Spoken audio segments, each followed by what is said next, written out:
हमारी संस्कृति, हमारे संस्कार सदा रहे हमारे साथ। भारत के महान ग्रंथों और काव्यों का संपूर्ण संकलन। सब्सक्राइब करें तिलक। कई तरीके की एलईडी लाइट्स आपके घर और ऑफिस के लिए। GR LED lights, make India bright.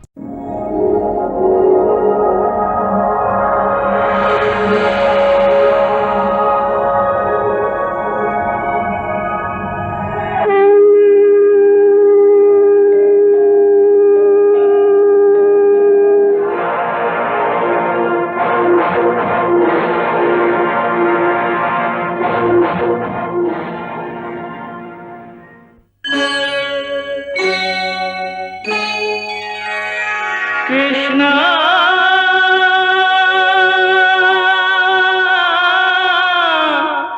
Krishna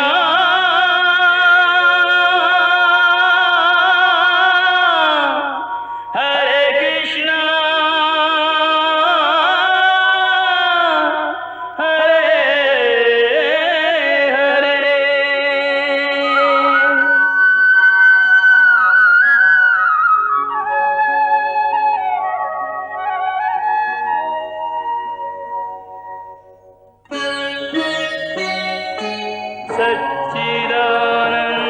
सच्चिदानन्दरूपाय विश्वोत्पत्त्यादिहेतवे तापत्रयविनाशाय श्रीकृष्णाय वयं नमः।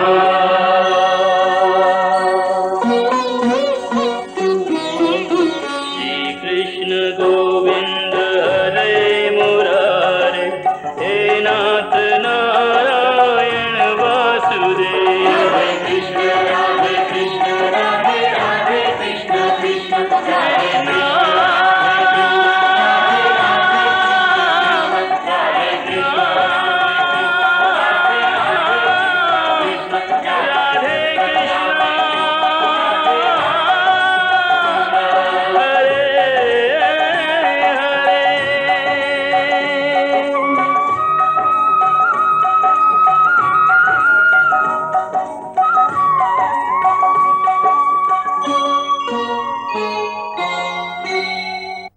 जय श्री कृष्ण। श्री कृष्ण कथा में सुभद्रा विवाह का प्रसंग हम यहीं समाप्त करते हैं। सुभद्रा पर्व के इस प्रसंग में भगवान श्री कृष्ण ने 2 जगह अपने बृहद विराट रूप के दर्शन कराए हैं।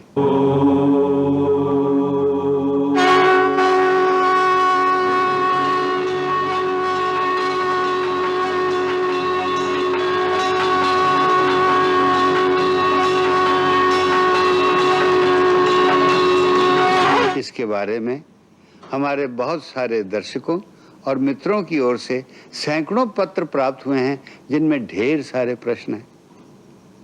वास्तव में आम धारणा यही है कि श्री कृष्ण ने अर्जुन को अपने विराट रूप के दर्शन केवल एक ही बार उस वक्त कराए थे जब वो अर्जुन को गीता का उपदेश दे रहे थे।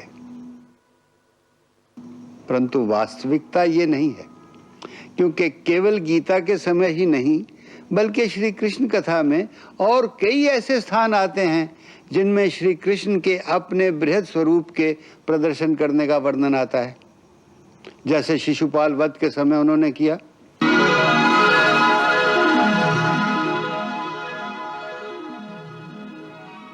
जैसे काल यवन वध के समय महाराज मुचुकुंद को उन्होंने अपना बृहद रूप दिखाया।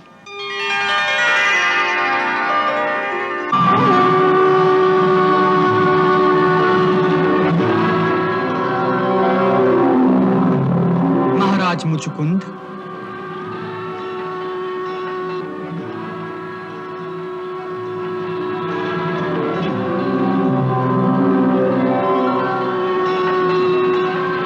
जैसे महाभारत युद्ध से पहले एक बार जब श्री कृष्ण शांति दूत बनकर कौरव सभा में गए तो दुर्योधन वहीं उनको घेर कर मारना चाहता था।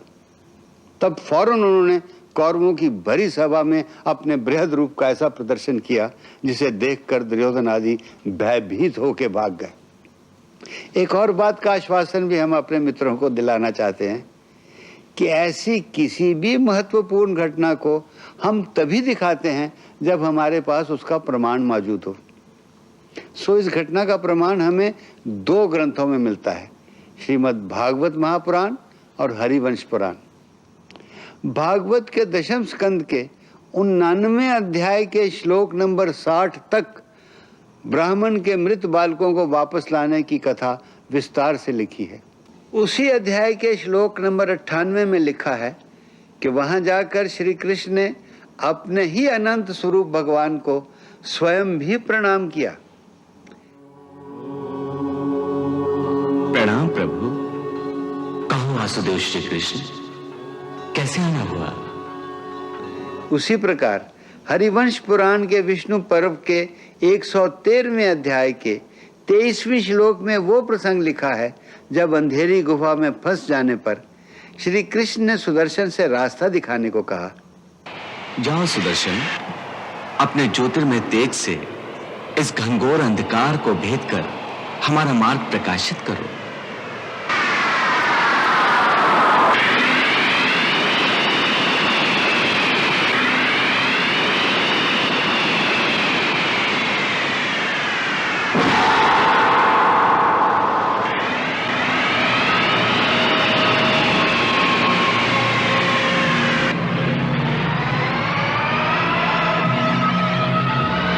चलो पार्थ।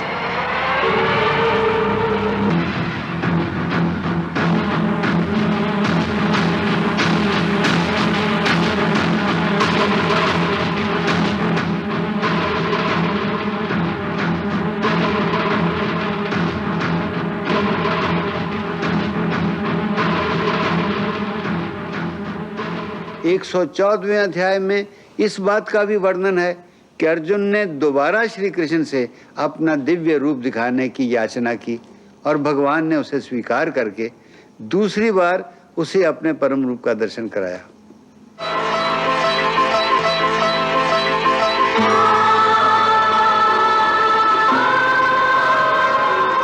वास्तव में इस सारी लीला का प्रयोजन एक ही था कि भगवान अपने परम सखा अर्जुन के अंदर उगते हुए अहंकार के पौधे को जड़ से ही काट देना चाहते थे।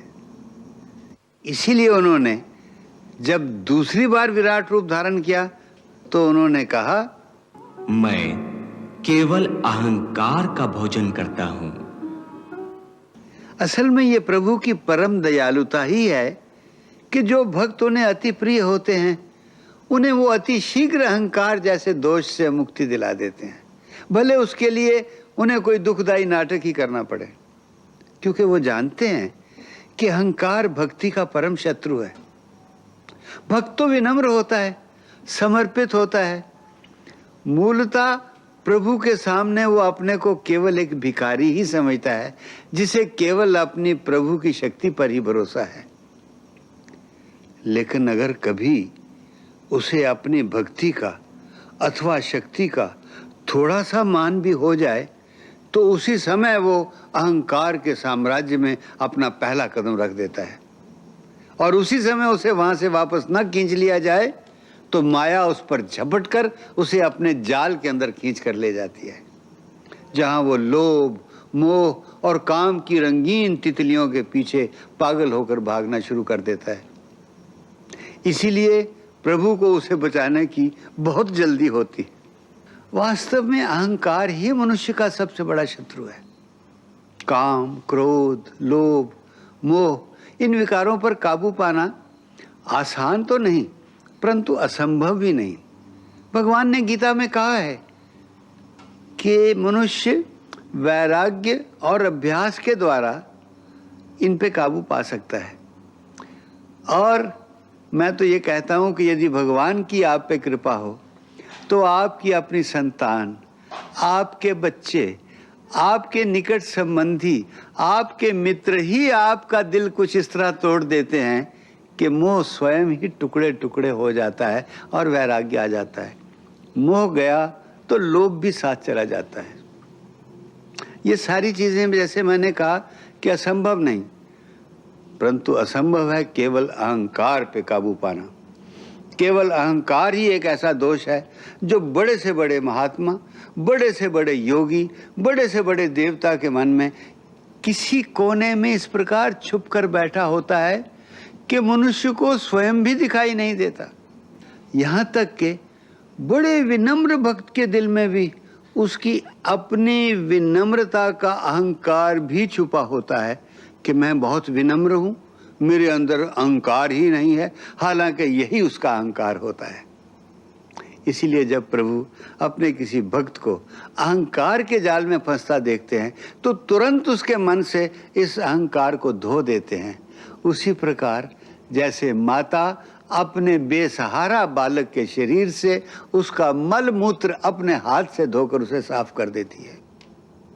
अपने प्रियजनों का हित करने के लिए भगवान को अक्सर बहुत सारी लौकिक लीलाएं भी करनी पड़ती हैं, विशेषतः अपने भक्तों को अहंकार से मुक्ति दिलाने के लिए।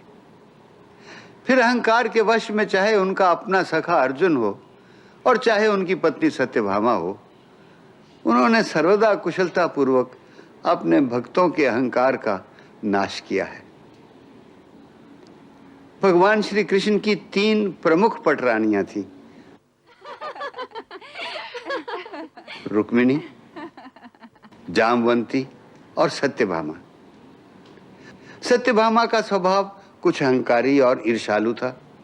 वह अपने रूप, धन और वैभव के घमंड में दूसरी रानियों को नीची दृष्टि से देखती थी। बहन सत्यभामा, तुम्हारे रूप की चर्चा तो मधुसूदन सदैव करते रहते हैं। हाँ जामवंती, ठीक ही कह रही हो तुम। सत्यभामा तो यदुकुल की सर्वांग सुंदरी हैं। मधुसूदन क्यों ना इनकी रूप की प्रशंसा करेंगे? हाँ रुक्मिणी बहन, मधुसूदन तो इनकी प्रशंसा करते अघाते ही नहीं हैं। जब भी मुझसे एकांत में मिलते हैं, उनके होंठों पर सत्यभामा का ही नाम होता है।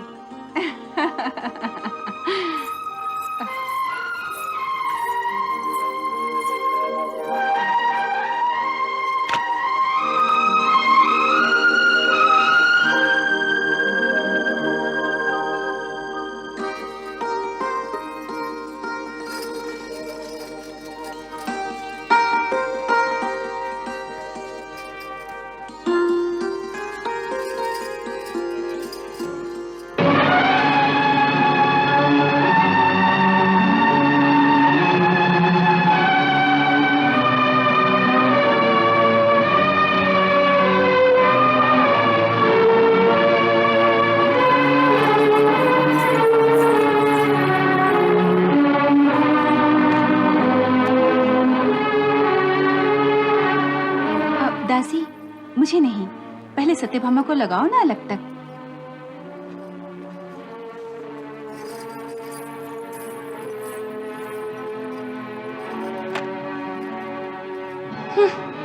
मुझे नहीं लगवाना अलग तक। क्यों सत्यभामा? बस कह दिया ना, मुझे नहीं लगवाना।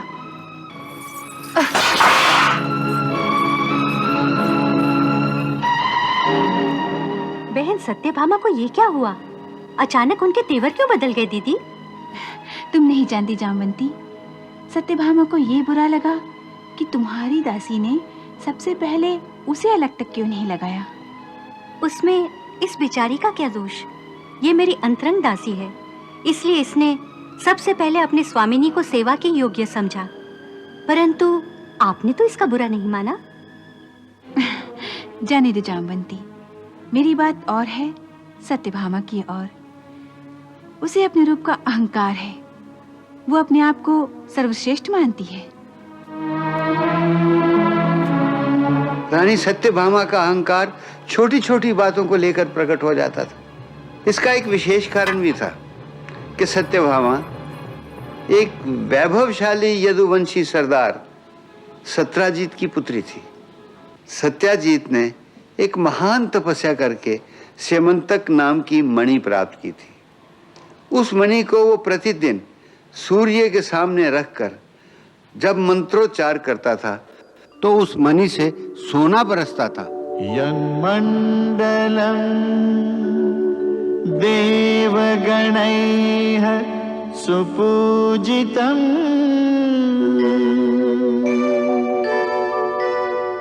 विप्रैः स्तुतं भावन मुक्तिकोविदम्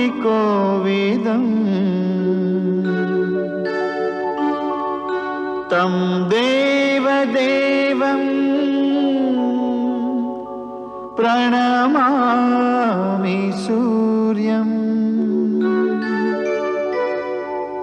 पुनातु मां तत्सवितुर्वरेण्यम्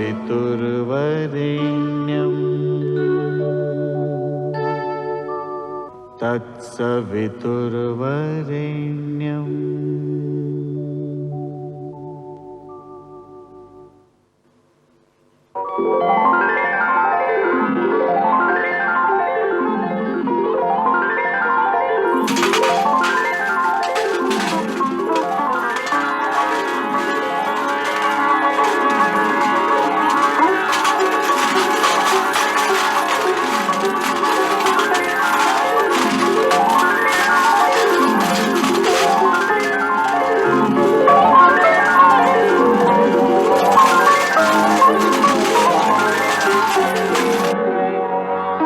कहते हैं कि उस मणि से प्रतिदिन 20 मन सोना प्राप्त होता था और सत्राजी इतना धन और वैभव प्राप्त करके उसका खुले बंदों भोग किया करता था। सत्राजीत के इस वैभव की चर्चा द्वारका के यादवों की सभाओं में अक्सर होती थी और एक दिन यादव सभा में जब इसकी चर्चा चली तो सत्राजीत तो इस समय सबसे धनवान हो रहा है। होगा क्यों नहीं, उसे समय तक मणि जो प्राप्त हो चुकी है। सुना है कि वो मणि उसे प्रतिदिन 20 मन सोना देती है। हाँ, सुना तो मैंने भी ऐसा ही है, परंतु ये मणि उसे मिली कहाँ से? भूमि से। और कहाँ से? तो भूमि से मिली हुई संपत्ति पर किसी एक व्यक्ति का अधिकार होता है। आपका क्या मत है इसमें सात्विकी जी? मेरे मत से तो ये बात कोई ठीक नहीं है। एक आदमी ही उस मणि के वैभव का भोग करे, इसलिए सत्राजीत को ये मणि राजकोष में दे देनी चाहिए। राजकोष में क्यों दे देनी चाहिए? ये मणि तो सत्राजीत को उसकी अपनी भूमि से मिली है, जिस पर उसका पूरा अधिकार है। आपका क्या कहना है गुरु जी? केवल इतना कि द्वारिका राज्य के स्वामी द्वारिकाधीश हैं। उन्होंने ही इस राज्य का निर्माण किया है और वे ही यहाँ के जल, थल और आकाश के स्वामी हैं। इसलिए भूमि के नीचे की संपदा भी उन्हीं के अधिकार क्षेत्र की बात है। सात्विकी का भी यही कहना है। परंतु प्रजा भूमि से जो अन्न प्राप्त करती है, उस पर तो प्रजा का ही अधिकार होता है। उसे राजकोष में क्यों नहीं जमा कराया जाता? प्रजा का पालन और राज्य की सुरक्षा एक राजा का परम कर्तव्य होता है। इसलिए तो प्रजा जो अन्न उत्पन्न करती है, उसका कुछ अंश ही राजकोष में कर के रूप में जमा कराया जाता है। अन्न प्रजा के श्रम की उत्पत्ति है, परंतु भूगर्भ से जो संपत्ति प्राप्त होती है, वो श्रम की उत्पत्ति नहीं है। इसलिए वो संपत्ति राजकोष में जमा कराना ही उचित होता है। समंतक मणि के लिए राज्य में रक्तपात हो सकता है और सत्राजीत किसी आपत्ति में फंस सकता है। राजा को मणि देने से वो भी सुरक्षित रहेगा और द्वारका राज्य के वैभव में भी वृद्धि होगी। अंततः सत्राजीत तो इसी राजवंश का एक हिस्सा है। परंतु ये बात सत्राजीत को समझाएगा कौन? मुझे कुछ समझाने की आवश्यकता नहीं है। मैं सब समझता हूं। ये समंतक मणि सिर्फ मेरी संपत्ति है, मेरी। सत्राजीत और प्रसेनजीत दोनों भाई कायर नहीं हैं, जो अपनी संपत्ति की रक्षा ना कर सके। अब फिर ये मणि तो मेरे भाई को अपनी भूमि से प्राप्त हुई है, तो फिर हम इसे किस लिए द्वारकाधीश को दे दे? इसलिए कि इसमें पूरी द्वारिका का हित है। इस मणि से जो सोना निकलेगा वो नगर जनों के हित में प्रयोग किया जाएगा। इससे सारे संसार में द्वारिका राज्य की प्रतिष्ठा बढ़ेगी, घटेगी नहीं। सत्राजीत, तुम्हारे स्वामित्व मणि होने से केवल तुम्हारी ही प्रतिष्ठा बढ़ रही है, द्वारिका राज्य की नहीं। आप कुछ भी कर लें अक्रूर जी, मैं आप लोगों की चाल को अच्छी तरह से जानता हूं। मेरे भाई को बहला फुसलाकर किसी न किसी तरह से द्वारकाधीश इस मणि को हत्या लेना चाहते हैं। और उन्होंने अपना दूत बनाकर आप लोगों को भेजा है। जाओ उनसे कह दो कि स्यमंतक मणि प्राप्त करने के सपने को भूल जाएं।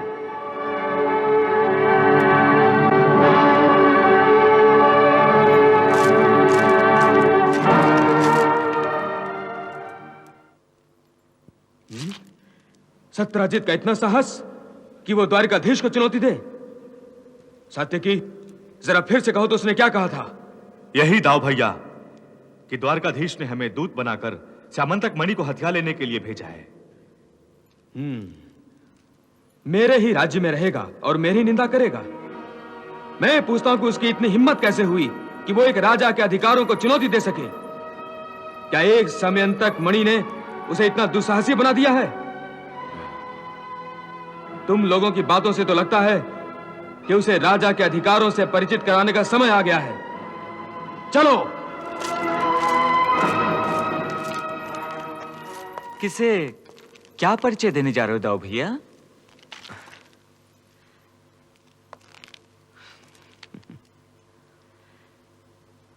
कुछ नहीं कन्हैया, सत्यराजीत को बहुत अहंकार हो गया है।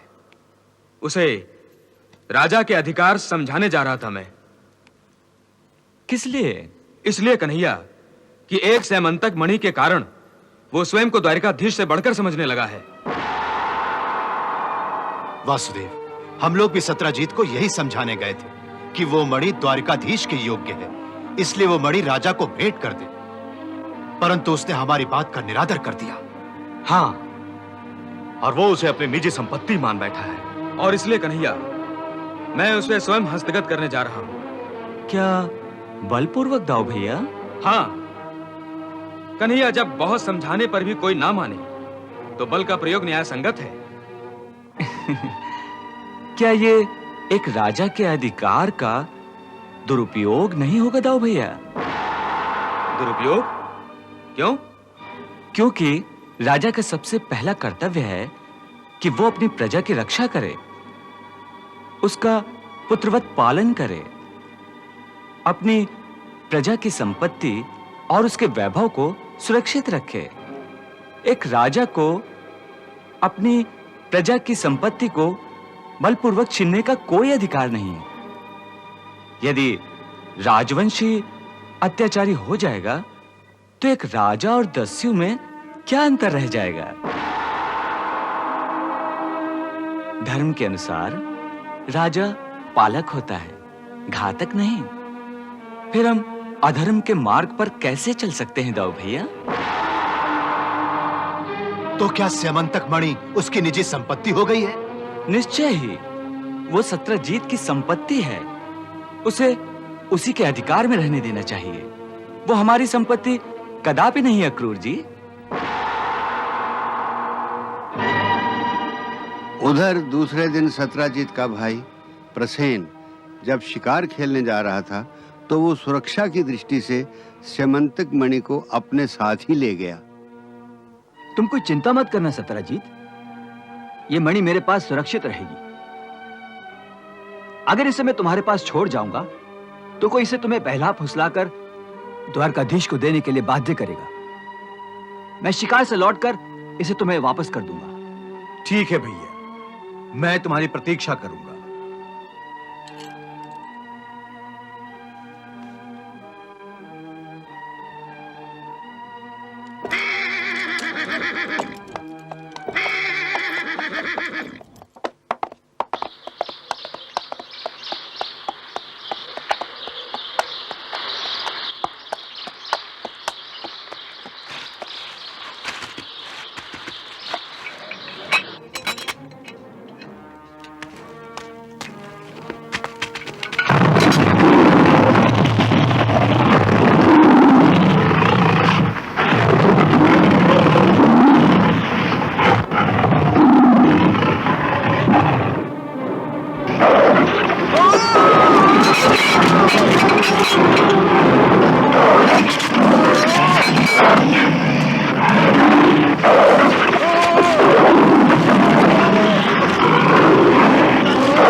राय में तो आप व्यर्थ का विवाद बढ़ा रहे हैं और यदुकुल के राजवंश को रुष्ट करने जा रहे हैं। क्यों?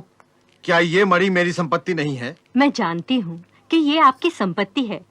तो क्या तुम ये चाहती हो कि मैं दूसरों के लिए अपनी संपत्ति और सुख का दान कर दूं? दूसरों के लिए नहीं, अपनी पुत्री के लिए तो कर सकते हैं। अपनी पुत्री के लिए? क्यों नहीं? और उसके लिए आपको एक वर तो खोजना ही है। निश्चय ही। तो फिर हमारे जमाता के रूप में श्री कृष्ण से बढ़कर और कौन उपयुक्त वर हो सकता है? अरे तुम तो बड़ी बुद्धिमती हो गई हो। मेरा तो स्वप्न में भी ये विचार नहीं था। इस समस्या का कितना सहज और शीघ्र हल खोज लिया तुमने। निश्चय ही मेरी बेटी सौभाग्यशाली है। एक सेमंतक मणि का दहेज देकर एक पिता को द्वारकाधीश जैसा दामाद मिल जाए तो उसके लिए इससे बढ़कर सुख और क्या हो सकता है। प्रसन्नजीत को आने दो, मैं उसे भी इस प्रस्ताव के लिए सहमत कर लूंगा। अरे लो, प्रसन्नजीत आ गया।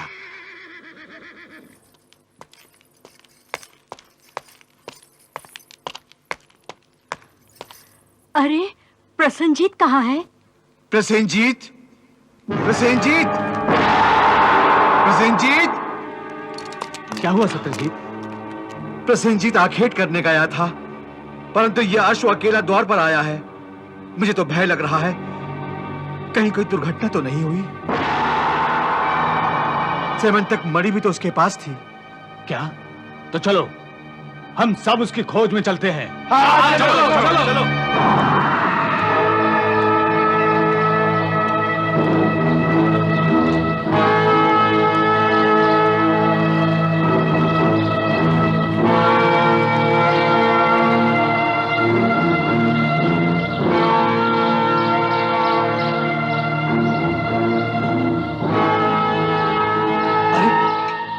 तो प्रसेनजीत का धनुष है। हाँ।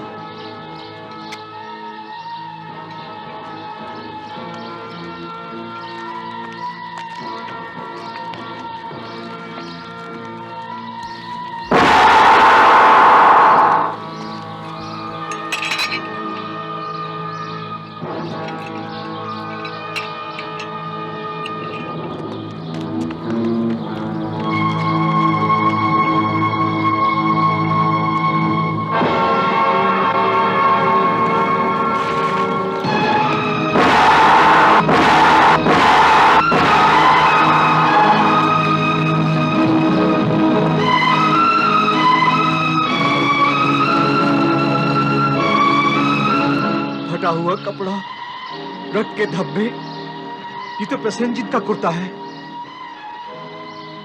कहीं प्रसेनजीत पर किसी ने घात तो नहीं किया?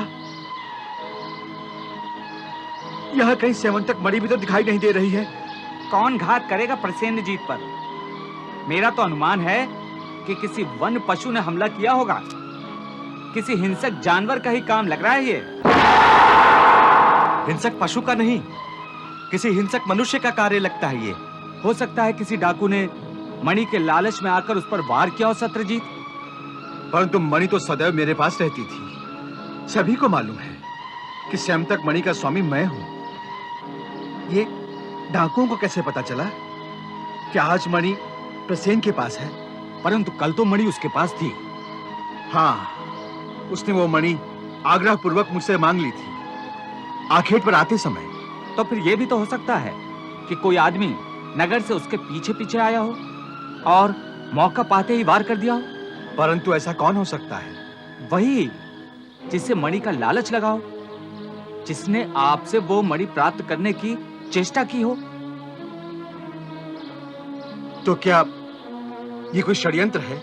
धन का लालच कुछ भी करा सकता है। बड़े से बड़े आदमी का धर्म भी माया के इस चक्रव्यूह में फंसकर डोल जाता है। अभी कुछ दिन पहले कुछ लोग इस मणि को द्वारकाधीश को देने का प्रस्ताव लेकर तुम्हारे पास आए थे ना? सत्य है। और तुमने उस मणि को द्वारकाधीश को देने से मना कर दिया था। यह भी सत्य है। फिर ये क्यों नहीं सोचते कि प्रतिदिन 20 मन सोना देने वाली उस मणि के लिए कोई क्या नहीं कर सकता?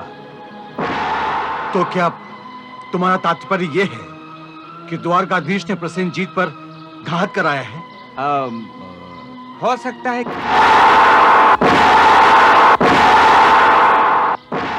अगर ये सत्य है तो श्री कृष्ण ने ठीक नहीं किया। एक मणि के लिए मेरे भाई के प्राण ले लिए। अरे कहा तो मैंने संकल्प किया था कि मैं अपनी पुत्री सत्यभामा के साथ साथ ये संतक मणि भी द्वारकाधीश को सौंप दूंगा। मैं उन्हें अपना दामाद बनाना चाहता था। मैं उनके पांव पूजना चाहता था। द्वारकाधीश, तुमने बहुत शीघ्रता कर दी, बहुत शीघ्रता कर दी। हाय मेरा भाई प्रसेन, मेरा भाई प्रसेन। क्या सत्यजीत ने जो आरोप द्वारकाधीश पे लगाया है वो सत्य हो सकता है? हाँ, हो भी सकता है। मेरे विचार से द्वारकाधीश ऐसा कार्य कभी नहीं कर सकते। क्यों? आखिर वो मणि प्रतिदिन 20 मन सोना देती है। अगर द्वारकाधीश ने प्रसेनजीत का वध करवा दिया तो फिर धर्म और अधर्म का प्रश्न ही कहाँ रहा? अरे बहना, ये धन का लालच कुछ भी करवा सकता है। अगर राजा ही षड्यंत्रकारी हो गया तो हम न्याय की मांग किसके द्वार पर जाकर करेंगी बहना? अरे वो मणि तो द्वारकाधीश के पास पहुंच गई, इसमें कोई शंका नहीं। अरे उस मणि को प्राप्त करने के लिए ही तो सात्यकी और अक्रूर सत्राजीत के घर पर गए थे। और तुम लोगों ने प्रजा की इस बात को चुपचाप सुन लिया? हाँ? क्या प्रजा को इस बात का अधिकार है कि वो द्वारकाधीश पर समंतक मणि की चोरी का आरोप लगा सके? बोलो सात्यकी, तुम जवाब दो मुझे। परंतु सुनने के अतिरिक्त चारा ही क्या है दाऊ भैया? है, चारा अवश्य है। इस झूठे आरोप के लिए हम प्रजा को दंड दे सकते हैं। सत्यजीत का भाई प्रसेनजीत मर गया, इस बात का दुख हमें अवश्य है, परंतु इससे सत्यजीत को यह छूट नहीं दी जा सकती कि वो द्वारकाधीश पर अनर्गल आरोप लगाता फिरे। द्वारकाधीश पर दोष लगाने का अर्थ है द्वारकाधीश के धर्म पर आरोप। हमें इस घटना पर अवश्य नए सिरे से विचार करना होगा। विचार कैसा अक्रूर जी, विचार कैसा? अगर सत्यजीत हमारे पास आकर प्रार्थना करता तो हम अपने गुप्तचरों के माध्यम से इस बात का पता अवश्य लगाते, परंतु उसने तो सीधे सीधे द्वारकाधीश को ही इस षड्यंत्र में घसीटा है। अब उसे इस बात का दंड अवश्य मिलना चाहिए। परंतु ताऊ भैया, दंड देने से पहले हमें अवश्य द्वारकाधीश से सलाह ले लेनी चाहिए। उससे क्या सलाह लेनी होगी हमें? उसे क्या सलाह लेनी होगी? वो तो फिर से कोई नीति या धर्म की बात लेकर हमें उपदेश देगा, और क्या? नहीं दाऊ भैया, इस आरोप का संबंध सीधे द्वारकाधीश से है, इसलिए सबसे पहले हमें उनका मत ले लेना चाहिए। अक्रूर जी ठीक कह रहे हैं।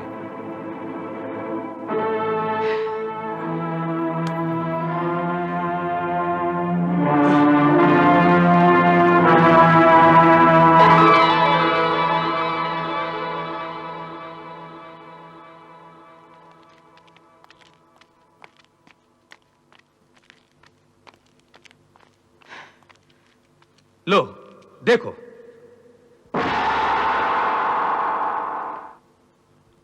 कन्हैया तुम यहां ध्यान लगाए बैठे हो और वहां प्रजा तुम्हारे बारे में ना जाने क्या क्या कहे जा रही है। क्या कहे जा रही दाऊ भैया? यही कि सत्यजीत के भाई प्रसेनजीत का वध करवाकर तुमने सैमंतक मणि का हरण किया है। और हम लोगों ने निश्चय किया है कि सत्यजीत को उसके मिथ्यारोप के लिए दंडित किया जाए। ऐसे लोगों को द्वारका में रहने का कोई अधिकार नहीं है जो द्वारकाधीश पर उंगली उठाते हो। सात्यकी, इस परिस्थिति में क्या सत्यजीत को दंड देना उचित होगा? दंड तो उसे दिया जाता है जो अपराधी हो। उसने क्या अपराध किया है? उसका अपराध यह है कन्हैया कि उसने तुम पर मिथ्यारोप लगाया है। क्या यह अपराध कम है? परंतु उसके आरोप के पीछे उसकी न्याय मांगने की पुकार को क्यों नहीं सुनते हैं दाऊ भैया? आखिर उसका भाई मरा है, उसकी अमूल्य मणि की चोरी हुई है। परंतु कन्हैया, क्या उसका उत्तरदायित्व हम पर है?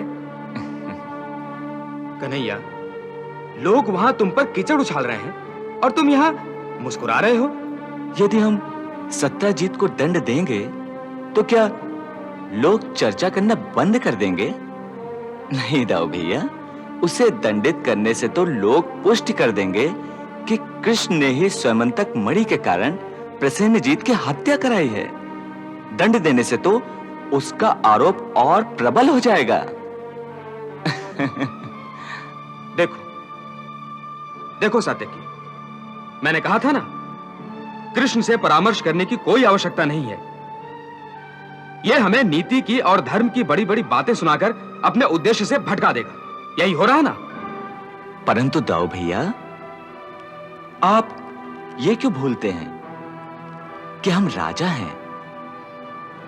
मात्र दंड देना ही हमारा कर्तव्य नहीं है। तो फिर क्या करोगे कन्हैया? क्या करोगे तुम? आरोप को सर झुकाकर स्वीकार कर लोगे, यही ना? नहीं दाऊ भैया, हम स्वयं सत्य की खोज करेंगे, स्वयं तक मणि की खोज करेंगे। आखिर मणि कहीं ना कहीं तो होगी। आपका विचार ठीक है द्वारिकाधीश। अब आप स्वयं ही अपने ऊपर लगे कलंक को हटा सकते हैं।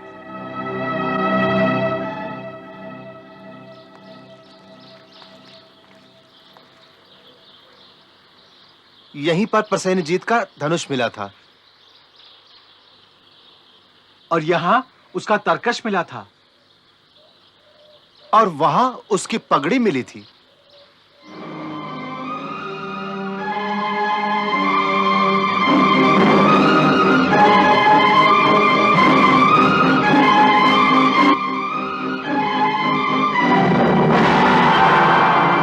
देखिए अक्रूर जी,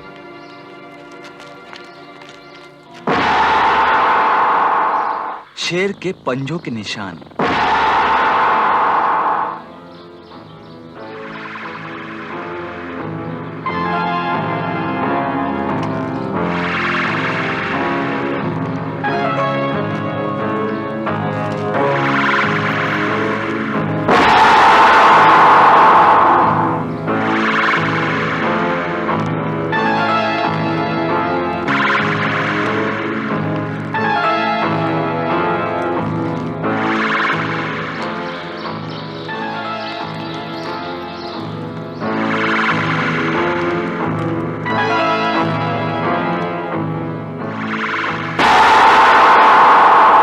देखिए अक्रूर जी,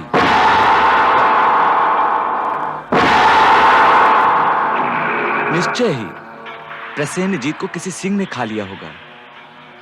स्वयंतक मणि भी इसी गुफा में ही होगी, क्योंकि सिंह के निशान भी तो हमें इसी गुफा तक ही मिले हैं। आप लोग यहीं ठहरिए, मैं गुफा में जाता हूं।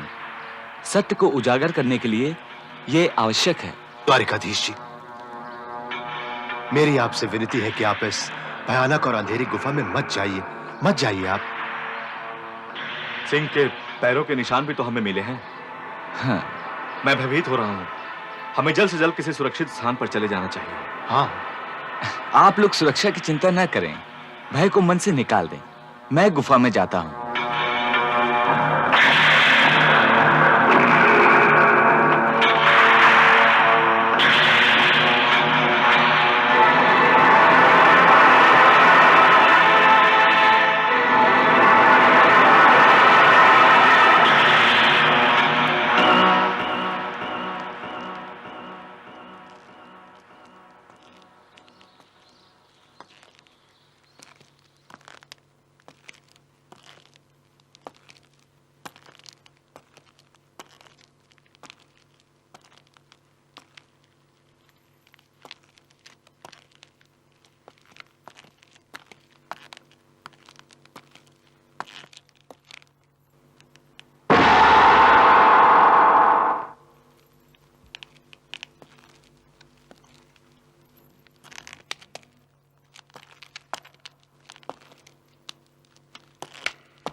पिताश्री पिताश्री पिताश्री पिताश्री पिताश्री।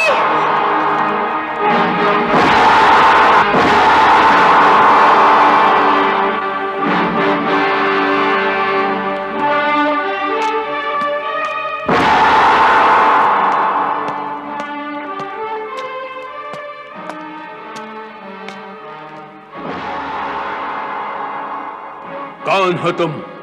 यहां किस लिए आए हो? मैं हूं देव के पुत्र कृष्ण और मैं इस मणि की खोज में आया हूं। कौन कृष्ण? तुम्हारी भलाई इसी में है कि तुम अभी और इसी क्षण यहां से लौट जाओ यहां से। ये मणि तुम्हारी नहीं है। परंतु ये जिसकी है उसी को लौटानी है, इसलिए तो आया हूं।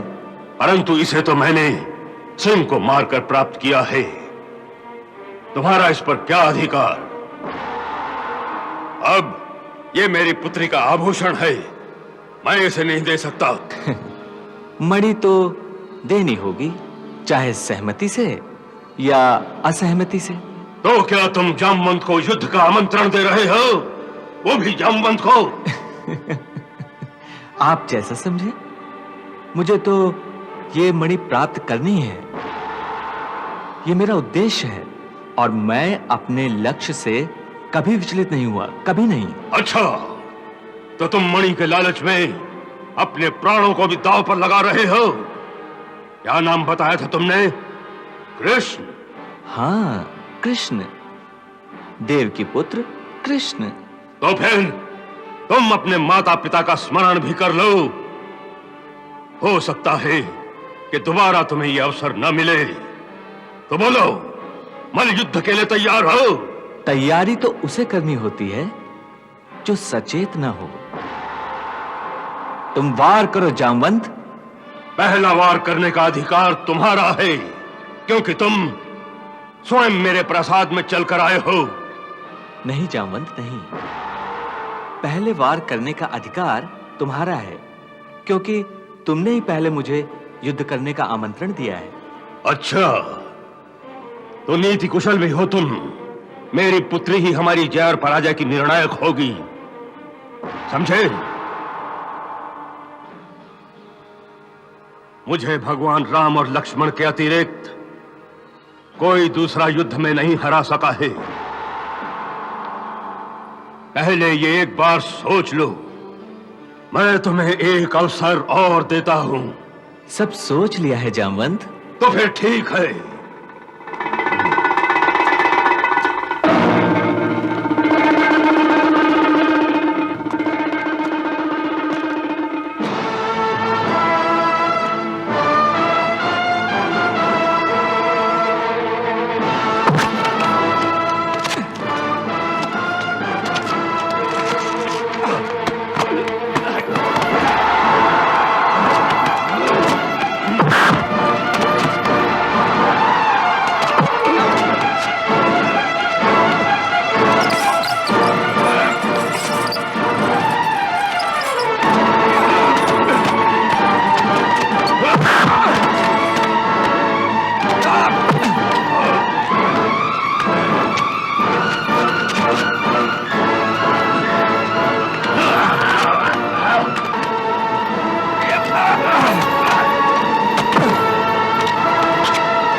सच बताओ कि कौन हो तुम? कह तो दिया, देव के पुत्र कृष्ण।